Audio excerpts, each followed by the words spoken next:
அண்மைச் செய்தி. சென்னை சைதாப்பேட்டையில் மதிமுக பொதுச் செயலாளர் வைகோ தலைமையில் கண்டன ஆர்ப்பாட்டம் நடைபெற்று வருகிறது. ஆளுநருக்கு எதிராக அண்மைச் செய்தியாக பார்க்கிறோம்.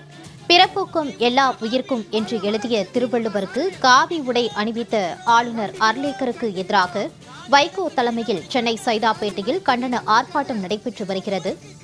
ஜாதி மதத்திற்கு இடம் அளிக்காத திருவள்ளுவருக்கு காவி சாயமா என்று வைகோ முழக்கங்களை எழுப்பி வருவதாக தகவல் வெளியாகியிருக்கிறது. அண்மைச் செய்தியில் பார்க்கிறோம். கூடுதல் விவரங்களோடு இணைகிறார் செய்தியாளர் குணசுந்தரி. வணக்கம் குணசுந்தரி, இந்த கண்டன ஆர்ப்பாட்டம் தொடர்பான விவரம். வணக்கம் மாலதி. திருவள்ளுவர் சிலைக்கு காவி ஆடை அணிவித்த ஆளுநரை கண்டித்து மதிமுக பொதுச் செயலாளர் வைகோ அவர்கள் தலைமையில் தற்பொழுது சென்னை சைதாப்பேட்டையில் இருக்கக்கூடிய பனகல் மாளிகை எதிரில் தற்பொழுது கருப்பு கொடி கண்டன ஆர்ப்பாட்டம் என்பது நடைபெற்று வருகிறது. குறிப்பாக இந்த ஆர்ப்பாட்டத்தை பொறுத்த வரைக்கும் குறிப்பாக சென்னை ஆளுநர் மாளிகையில் நடைபெற்ற வைகாசி அனுஷம் வள்ளுவர் திருநாள் விழாவில் பாரம்பரிய வெள்ளை உடைக்கு மாற்றாக காவி ஆடை அணிவிக்கப்பட்ட திருவள்ளுவர் படத்திற்கு ஆளுநர் ராஜேந்திர விஸ்வநாத் அர்லேக்கர் மலர் தூவி தற்பொழுது அன்று மரியாதை என்பதை செலுத்தியிருந்தார். குறிப்பாக ஆளுநருக்கு இந்த காவி ஆடை அணிவிக்கப்பட்ட விவகாரம் தொடர்பாக அனைத்து அரசியல் கட்சி தலைவர்களும் பல்வேறு தரப்பினரும் கடும் கண்டனத்தை கொடுத்து வரும் நிலையில் தற்பொழுது இந்த ஆர்ப்பாட்டம் என்பது மதிமுக பொதுச் செயலாளர் வைகோ தலைமையில் நடைபெற்று வருகிறது.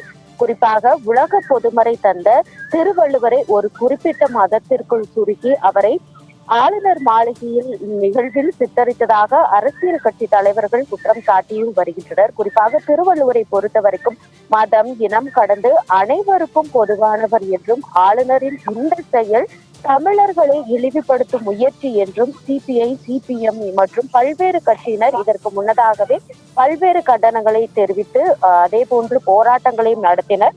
அதே போன்று தற்பொழுது சைதாப்பேட்டையில் இருக்கக்கூடிய பனகல் மாளிகை எதிரே இருந்து இந்த கருப்பு கொடி ஊர்வலம் என்பது நடத்துவதற்காக இந்த ஆர்ப்பாட்டத்தை மதிமுக தலைமையில் நடைபெற்று வருகிறது.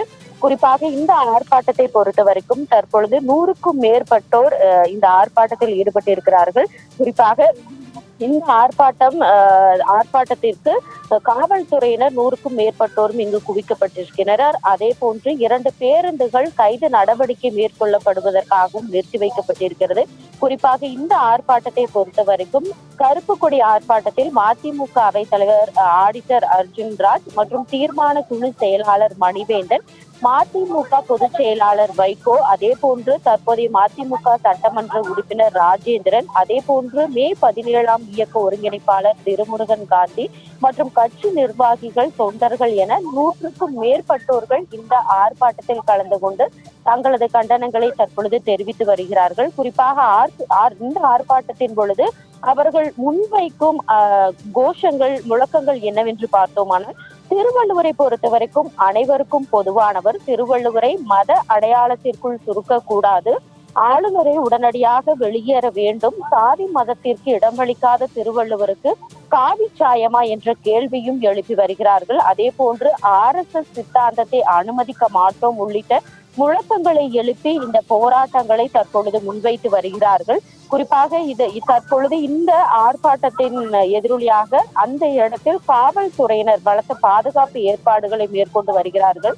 குறிப்பாக இந்த ஆர்ப்பாட்டத்தை பொறுத்த வரைக்கும் இதற்கு முன்னதாகவே திருவள்ளுவருக்கு காவி ஆடை என்பது அணிவிக்கப்பட்ட இந்த விவகாரம் தொடர்பாக ஏற்கனவே பல்வேறு அரசியல் கட்சி தலைவர்கள் அவர்களது கண்டனங்களையும் அதே போன்று சிபிஐ, சிபிஎம் ஆர்ப்பாட்டத்தில் ஈடுபட்டிருந்த நிலையில் தற்பொழுது மதிமுக பொதுச் செயலாளர் வைகோ தலைமையில் இந்த ஆர்ப்பாட்டம் என்பது சைதாப்பேட்டையில் இருக்கக்கூடிய பனகல் மாளிகை முன்பு நடைபெற்று வருகிறது.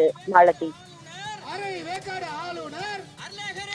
குணசுந்தரி, நடைபெற்று வரும் இந்த கண்டன ஆர்ப்பாட்டம் தொடர்பான கூடுதல் விவரங்களோடு இணைந்தமைக்கு நன்றி.